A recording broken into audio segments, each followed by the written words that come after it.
It's a tough business. It's big business. I've got a big stake in it. And there's no man west of the Rio Grande big enough to take it from me.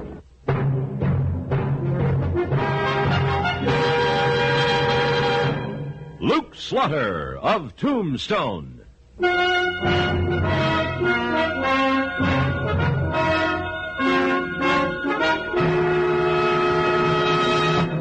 Luke Slaughter of Tombstone, Civil War cavalryman turned Arizona cattleman. Across the territory from Yuma to Fort Defiance, from Flagstaff to the Huachucas, and below the border through Chihuahua and Sonora, his name was respected or feared, depending on which side of the law you were on. Man of vision, man of legend, Luke Slaughter of Tombstone.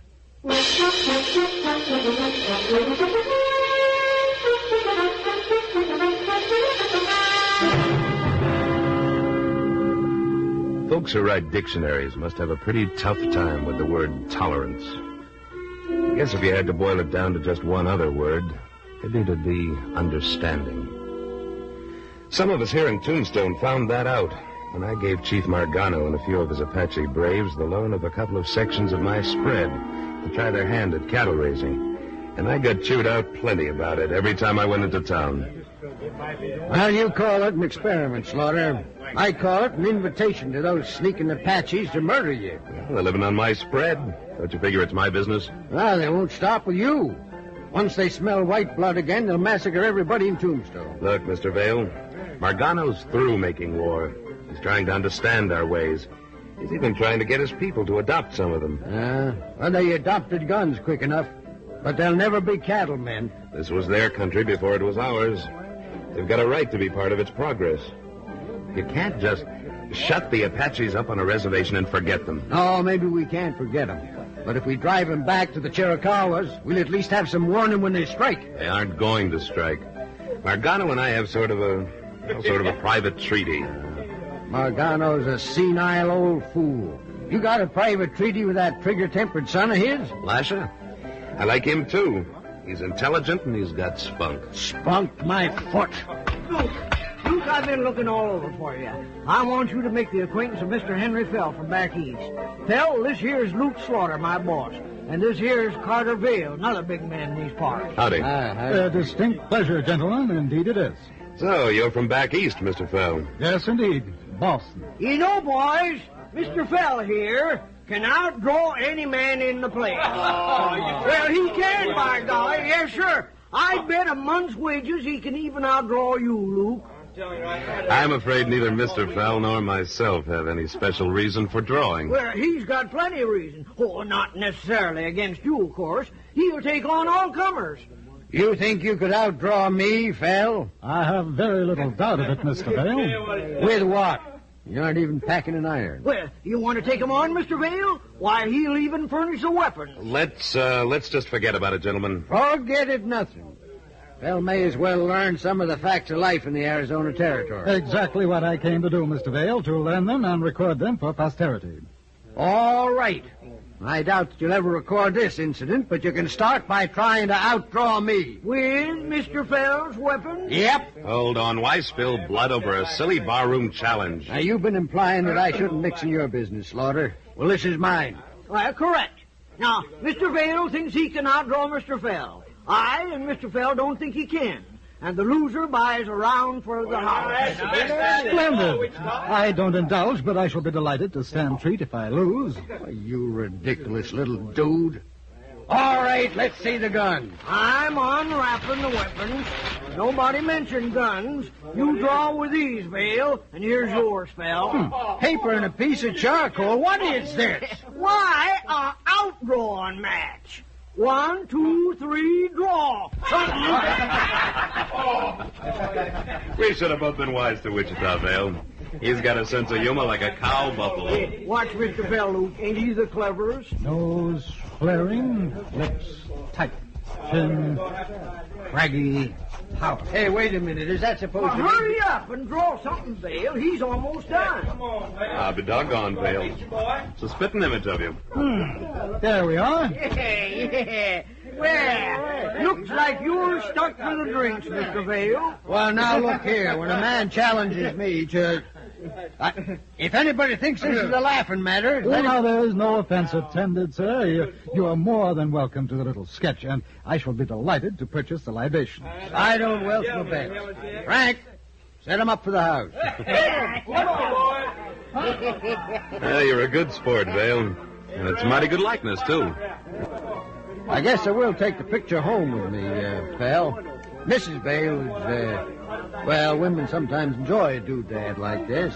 Luke, you know what Mr. Fell's doing here in Tombstone? Yeah, keeping you in free drinks. No, sir, he's... well, that too. But he come west to paint engines. Yeah, well, the engines do their own painting, with war paint. Slaughter and I were just talking about that. We weren't getting anywhere either. War paint? I understood that the treaties with the Apaches were working out nicely. They are, when the white men live up to them. Well, that is practically treason against your own race, Slaughter. If it's treason to compare some members of my own race with Indians like Cochise and Margano, well, I'm guilty. Tell us a little more about what you plan to do, Mr. Fell. Well, I want to paint the strong Indian faces, their customs, the way they live. The people back east have some amazing misconceptions about them. So has Slaughter. He trusts them. I'm trying to understand them.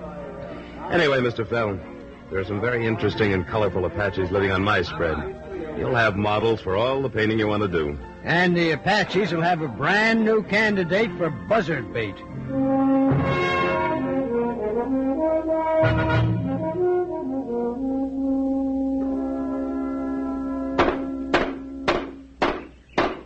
This here's powerful hard work, Luke. Well, I know you don't feel right out of the saddle, Wichita, but we're going to need this corral. Oh, ho there, Red.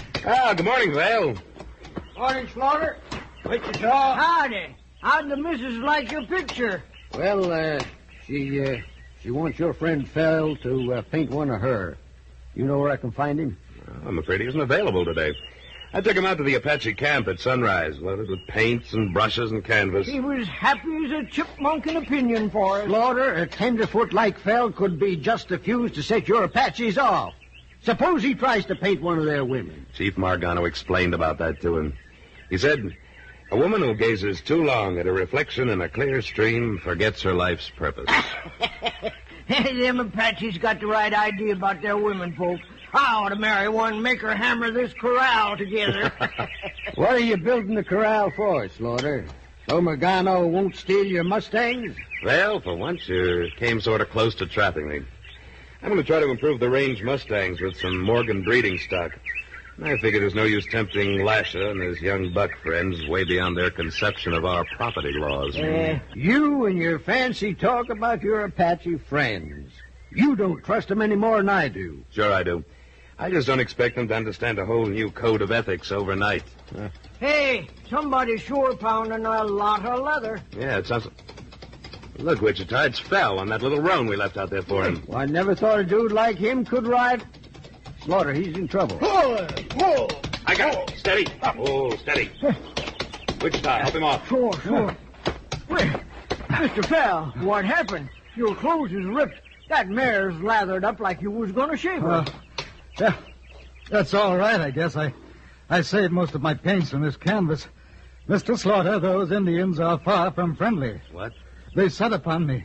The one you call Lasher and another red-skinned blackguard. I told you they'd do it, Slaughter. They'll be coming after us if we don't go after them first. Hold it, Vale. Let's find out what started the trouble. Nothing I did, I assure you. I was painting a portrait of the old chief with his permission. Lasher and this other young buck came up and he took one look and knocked me to the ground. Well, how'd you get away? Well, for the moment, the old man seemed as surprised as I was. This Lasher rushed to him, started a jabbering what I assumed was Apache, and I wrenched loose, grabbed what I could, and somehow mounted this horse. Fortunately, the Indians' horses were still hobbled. The miserable, sneaking cowards tried to murder you in cold blood. Don't be too sure. Maybe this was Lasher's idea of a prank. Oh, I doubt that. Lasher's friend, who I eluded with the aid of an elbow to his Adam's apple, was holding a knife to my throat at the same time. Hey, that is a nasty cut on your arm. Well, that was a nasty knife. You'll have to take care of that wound right away. Is the picture you were painting? Yes, it's a bit the worse for wear, but I can repaint the smears. Well, that's Margano's profile, all right. Except you made him look almost decent. All right, Slaughter. I'll head for Tombstone and get the men together. What for? What for? To drive those Apaches back to the Chiricahuas. If there's any left when we finish with them. This happened on my property. As soon as I get Fell fixed up, I'll ride out and get the whole story. A white man has been attacked. It doesn't matter whose property it happened on. It's a matter of defending the community now. You listen to me, Vale. You fire a shot or even go near Margano. Dig sand, men. It's an engineer. Get that stack of rails. Crawl for it. Up there on the rise, a mounted Apache. Vale, don't fire. Try and stop me. I'll have to. Keep his gun for him, Wichita. Oh. Lasher! Hussein Slaughter, Have you gone loco? I've come from White Eyes Picture Maker. I will not harm you. Are you alone? I am alone. Then drop that bow and ride to me. Send White Eyes Fell to me. He is our enemy. Enemy? Lasher, either parley like a man or send your father. I warn you, Hussein Slaughter. Turn Fell loose or I will come back with my braves and take him. I wouldn't try that. I give you until the sun is at its highest. Then we'll come back for the White Eyes. We only got till noon, Luke. There's 20 braves in the camp, and plenty of them got rifles. Vale could round up more men than that. But I'm not going to let this turn into war. Luke, did you ever stop to think that maybe you could be wrong about Injuns?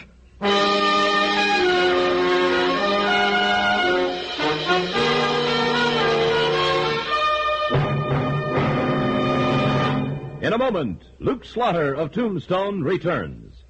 This is Bud Sewell with official results on the automobile competition the whole industry watches every year, the famous Mobile Gas Economy Run. This year's run, 1,883 miles from Los Angeles to Texas, ranging from sea level through mountain passes. And once again, Chrysler Corporation cars took the lion's share of firsts. Plymouth, Chrysler, and Imperial, again this year for the second straight year, winning first place over all other cars in their class in the famous economy run.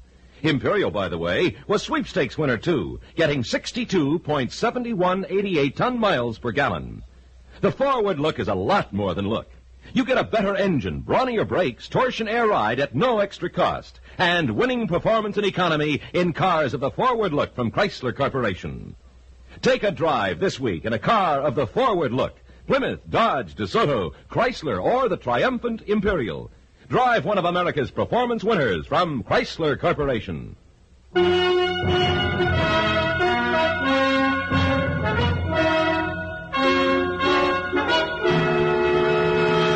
And now, Act Two of William N. Robeson's production of Luke Slaughter of Tombstone.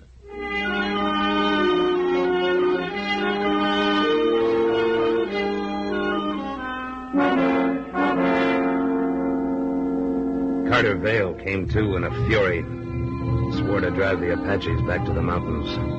He swore he'd settle with me after he'd done it. Then he mounted his big stallion and spurred back toward Tombstone to recruit men and guns. Luke, he's mad enough to eat the devil with his horns on. And I ain't so sure he ain't got a case. He will have, if Lasher brings his braves back to take Fell. If I had incited those Indians, I'd tell you, Mr. Slaughter, but I assure you I was attacked without provocation. Let me see your painting of Chief Margano again, Fell. Whatever you're going to do, Luke, do it pronto. Well, this is good. You've captured the strength of his profile, the courage in his eye. This ain't no time to act like one of them art critic dudes. We're 2 hours away from being caught in a war. I once saw the funeral rites for an old chief of the Chitimacha tribe in the Louisiana Territory. His son was very much concerned about the way the body was laid out on the funeral pyre, so that when the dead warrior met the Great Spirit... Phil, could you make another portrait of Margano from memory, posed as I tell you? Certainly. I have his features fixed in my mind. I wouldn't need a model. Let's go up to the house, then. You've got a picture to paint.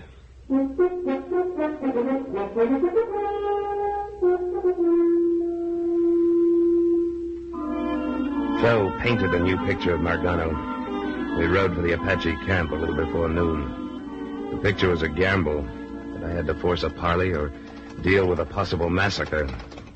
What if they ambush us? They won't. But you can bet that the Apache scouts are escorting us in. I certainly don't see them. An Apache could hide behind one of your paintbrushes. I wish you'd explain this picture falderols of me. We will, if it turns out I'm right. And if you ain't? And we're all in a game of showdown for mighty big stakes. Now, pull down to a walk now. The camp's just the other side of this wash. Easy now, both of you. Don't let the welcoming committee scare you into a false move. What welcoming committee? I don't see no... Uh-oh. Right out of the mesquite. Oh boy. Margano and Lasher wait. White Eyes, come with me. We're all coming. That's the buck who slashed me, Mr. Slaughter. Don't worry. He's acting under Margano's orders now. Appears like we beat Vale here anyhow. Not by much. See that Indian riding up to the edge of the mesa? Yeah. He's telling Lasher and old Margano something in sign language. White riders coming. Bound to be Vale and the men. Did anyone ever surprise an Apache? Never twice. Plenty far now. Whoa. Who are they? What? Oh. Dismount, men. Wichita, unbuckle your belt and let your guns drop, like I'm doing. But you... Do it. Margano, we come in peace. What of the others who ride toward us? I want this young brave in Wichita to ride out and meet them with a white flag. We'll use your shirt for that, Phil. I gotta surrender without even my gun? My chief! Get started, Wichita. And make sure that Vale's men walk their horses into this camp. Sure, all right, Luke. Now, Margano, Lasher, suppose you meet us halfway. We want no parley. Give us White Eyes without a shirt. Lasher, you insult me when you insult my friend. Now walk towards us, both of you. Lasher will avenge his father. Avenge him for what? Your father is just as I saw him this morning. My son says, little man who draws with colored stick, tell lies to Great Spirit about Margano. Your son is wrong. I do not tell lies. You speak with a tongue that has no wisdom. You strike out like a child who can't reason. I'm a man. I've killed Zuni warriors and Yaqui warriors. I have told my son that killing can no longer be the way of the Apache. He replies that even white men kill to avenge a wrong. The wise white man and the wise red man make sure a wrong has been done before they kill. Nothing should be decided in the heat of anger. We've parleyed too long. White picture make it tell lies to Great Spirit. Order! You're handling this like a... Hold it right there, Vale. Where are the rest of your men? Where they can cover this place with their guns. If you've crawled your way into a trap. I explained that you sent out the white flag, Luke. And don't ask me to drop my guns. I don't aim to die before I pump some lead myself. We've been having a little talk about hotheads. And now that the place is crawling with them, Mr. Fell and I'll show you how wrong you all are. Margano, Hostine Fell has a gift for you. I am not softened by a gift from one who lies. Fell does not lie. His gift is the rolled white cloth he carries. Give it to your Apache friend, Mr. Fell. Do not touch it, my father. Take it, Margano. It's your likeness. The likeness Hostine Fell had not yet finished when your son so stupidly attacked him. No, do not look upon it. All right, I'll make you look at it. Oh, my own son has told...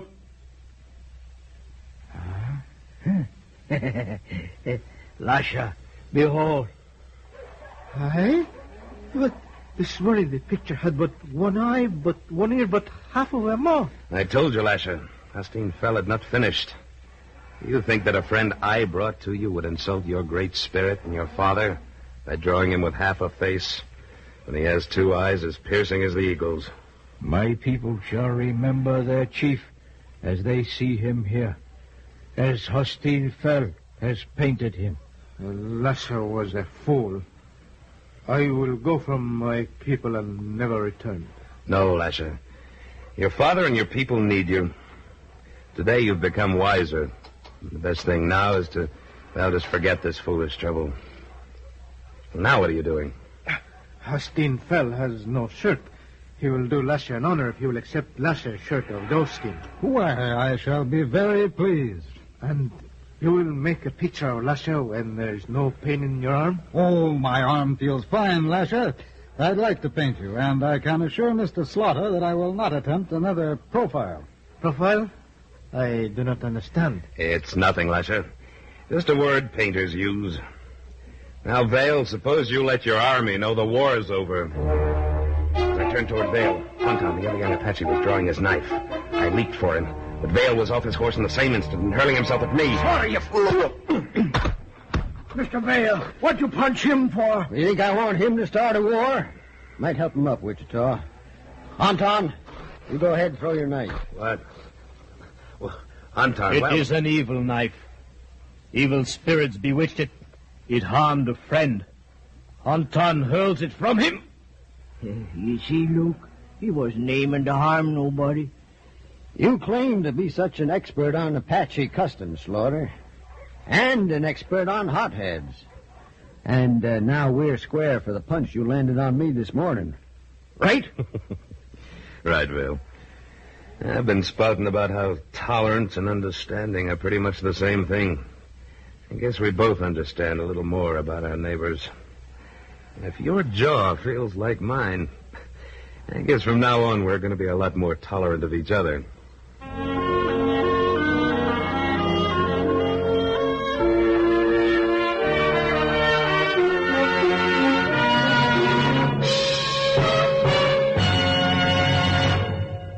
Luke Slaughter of Tombstone, starring Sam Buffington, was written by Fran Van Hartesveld, with editorial supervision by Tom Hanley, and directed by William N. Robeson.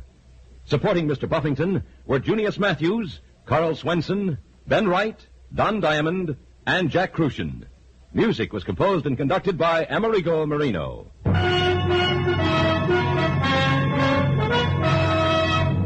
I couldn't sleep that night and nothing. My mother said, "What was the matter with you? You looked like something wrong." I said, "Nothing." Nothing, he said. But there was something wrong. That night in the park, this boy and his juvenile gang had stabbed and beaten another teenager to death. The victim, Michael Farmer, son of a fireman. He was a very courageous, spirited boy. He was athletic. He was an excellent student, and we had great plans for his future. It's a hard thing to realize that there is no future any longer. For Michael Farmer's father, the future is blank. But for the rest of us, what implications does this crime hold? Tomorrow night, on most of these stations, CBS Radio's Unit 1 probes the causes and effects of the brutal New York gang murder for which 4 teenagers have just been tried and convicted.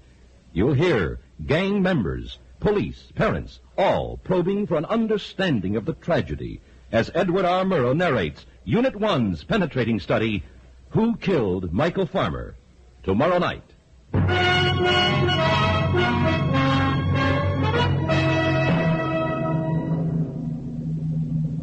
Next week at this time, we return with... Slaughter's the name. Luke Slaughter. When we meet up again, you can call me that. Luke Slaughter.